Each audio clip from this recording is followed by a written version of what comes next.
नमस्कार दोस्तों, मैं अभिषेक कुमार। आज हम बोरिंग रोड चौराहा के इर्द गिर्द घूम रहे थे तो जनसुराज के प्रत्याशी जो अभी चुनाव होने जा रहा है, यूनिवर्सिटियों का चुनाव, अध्यक्ष, उपाध्यक्ष, सचिव, महासचिव, फलाने धमाके जितने भी लोग हैं, 5-5 पोस्ट है और बहुत सारे लोग, बहुत सारे कैंडिडेट्स, बहुत सारे स्टूडेंट खड़े हैं, जिसमें एक भाई साहब ये भी हैं और जनसुराज से हैं, जो पार्टी अभी नवनिर्मित पार्टी है और ये कहाँ तक झंडा गाड़ सकेगी ये जानते हैं। नमस्कार। तो नमस्कार। आप जो है सो ये बताइए कि आप जब खड़े हुए हैं तो क्या सोच के खड़े हुए हैं कि क्या क्या आप कर पाइएगा? पटना विश्वविद्यालय का जो ध्वस्त शिक्षा व्यवस्था है उसको हमें बदलना है। ध्वस्त शिक्षा व्यवस्था, क्या क्या व्यवस्था ध्वस्त है शिक्षा व्यवस्था में? पहली बात, जो पटना विश्वविद्यालय की लाइब्रेरी है उसमें ना सही से किताब है, ना आपको अंदर से किताब ले जाने देती है, ना उसमें आप सही से, आप उसमें पीने के लिए पानी तक नहीं मिलता है। लाइब्रेरी में पानी चाहिए? लाइब्रेरी में पानी क्यों नहीं चाहिए? बच्चा जब वहाँ पढ़ेगी तो पानी क्यों नहीं चाहिए? आरओ क्यों नहीं होना चाहिए? काहे नहीं होगी आरओ की भी ज़रूरत है। 200 कॉलेज का यही हाल है। पूरे कॉलेज, जितना भी पटना यूनिवर्सिटी कॉलेज है, सारी कॉलेज का यही हाल है। वो हो गई, उस पर किताब, वो भी नहीं, बाहर की किताब भी आप नहीं ले जा सकते। लाइब्रेरीज में किताब भी नहीं है? किताब भी नहीं है भी तो पुराना। एक पन्ना आप खोल रहे हैं ना, पता चला है दूसरा पन्ना आपके हाथों में आ रहा है। अच्छा, तो पुराना हो गया।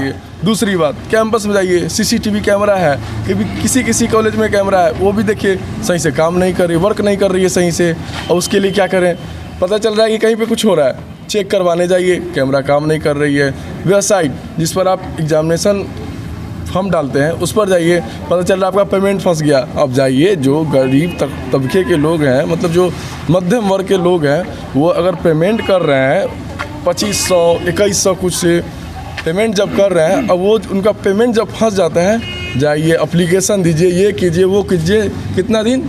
7 दिन के बाद आएगा आपका पेमेंट। बताइए उस बच्चा क्या करेगा?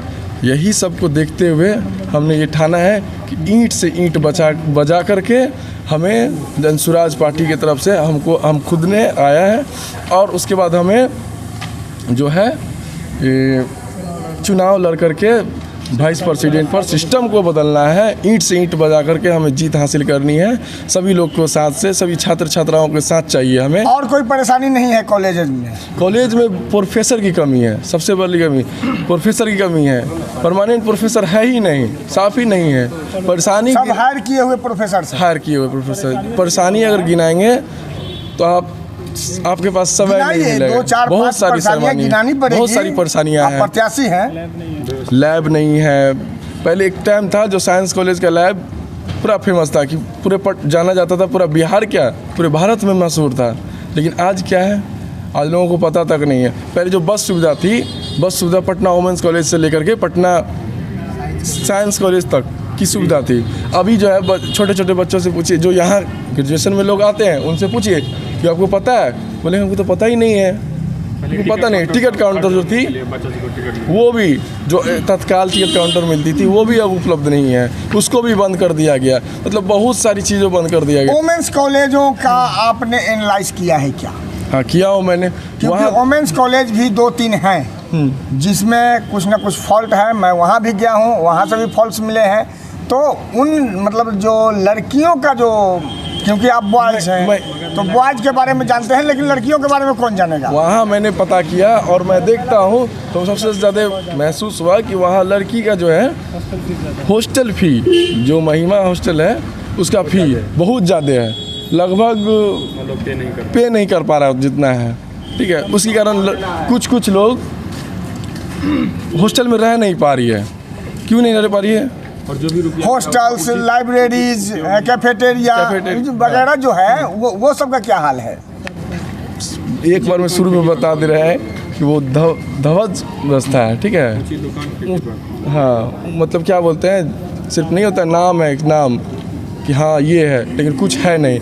ये सबको बदलना है हमको। आप लोग क्यों चाहते हैं कि इनका सपोर्ट, समर्थन करें?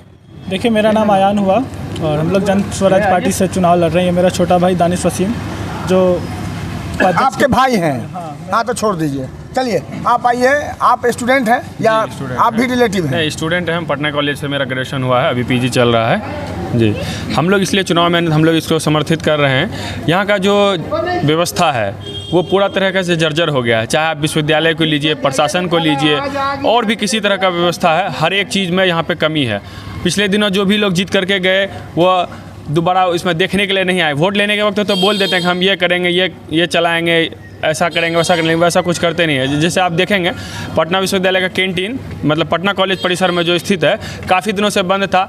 अभी वो हाल फिलहाल के दिनों में खुला है, तो वहाँ पर आपको सही से सामान नहीं मिलेगा, अच्छा व्यवस्था नहीं है। अगर आप कोई सामान लेते हैं, अगर मार्केट में 10 रुपये का कोई समोसा मिलता है, वहाँ पर आपको 20 रुपये का मिलता है। अब आप ही बताइए, कॉलेज के बच्चे हैं, वो पढ़ने के लिए आते हैं, उसको कॉलेज में तो एक उचित और उत्तम दाम पे ना नाश्ता मिलना चाहिए।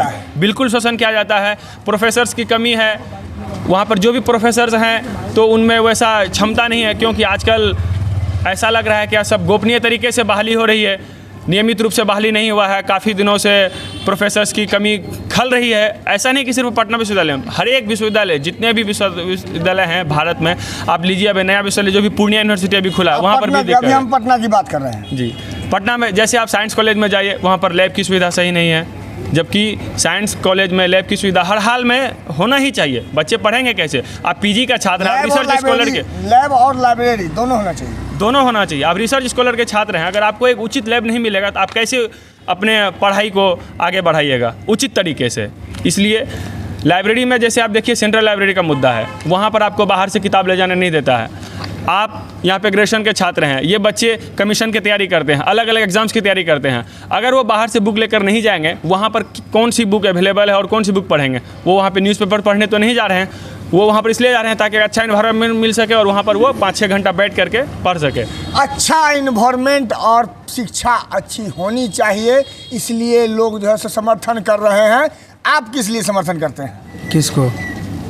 आप किसके साथ में हैं? जी ऐसे आए हैं घूमने के लिए। घूमने आए लेकिन ये भी बात है कि ये कैंडिडेट हम लोग उतारे हैं जनसुराज पार्टी से, जो कि मेरा छोटा भाई है, और ये इसीलिए हम लोग मतलब इसका समर्थन कर रहा हूँ क्योंकि मैंने 2018 से देखा है कि मतलब सभी छात्र संगठन बड़े बड़े वादे करते हैं कि मैं पटना विश्वविद्यालय को सेंट्रल यूनिवर्सिटी का दर्जा दिलाऊंगा। उसके बाद क्या बोलते हैं कि ये यूनिवर्सिटी के मतलब जितना ध्वस्त शिक्षा व्यवस्था है उसको सही कराऊंगा। मतलब सभी पार्टी जो है वो वादे करते पर सभी पार्टी वादे करते पर उसको कोई निभा नहीं पा रहा है। लेकिन ये जनसुराज पार्टी से मेरा छोटा भाई आया है, लेकिन प्रशांत किशोर जी के मतलब थिंकिंग को मैं कर रहा हूँ कि वो बिहार बदलने के बारे में सोच रहे हैं। लेकिन तो मेरा ये कहना है कि पटना विश्वविद्यालय में भी उम्मीद लगाए हम लोग कि मतलब चेंजिंग ला सकता है।